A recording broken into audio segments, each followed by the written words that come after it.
כשאתם רואים שאחד מבני המשפחה שלכם בשירותים. הנה לכם מתיחה קלה ומאוד שימושית שצריך בשבילה רק 2 חומרים שיש בכל בית. אוקיי, אני הולך להביא את החומרים. אוקיי, 2 החומרים האלה הם רק מספריים ודלק סלוטייפ. עכשיו כל מה שצריך לעשות זה מומלץ לעשות את הדלק סלוטייפ במקום רחוק מבית השימוש, כך שמי שבפנים לא ישמע ויחשוד, כי אתם רואים זה עושה רעש.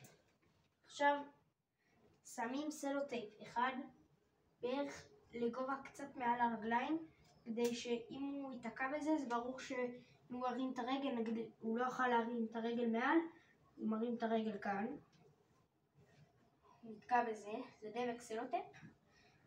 זה גם נדבק אחרי שגומרים את זה. עושים אחד כאן ואחד בגובה ראש שלו. אני עומד לנסות את זה עליי, אז אני עושה את זה בגובה ראש שלי.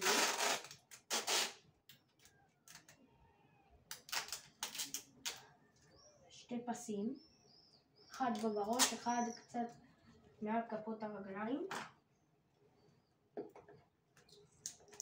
אופה, נקצור. ועכשיו לניסיון. עכשיו.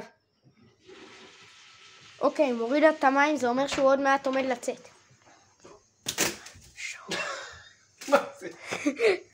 וככה הנתיחה עובדת.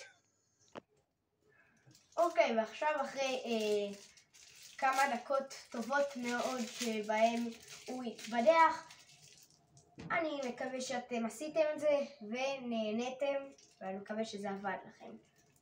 טוב, אז ביי.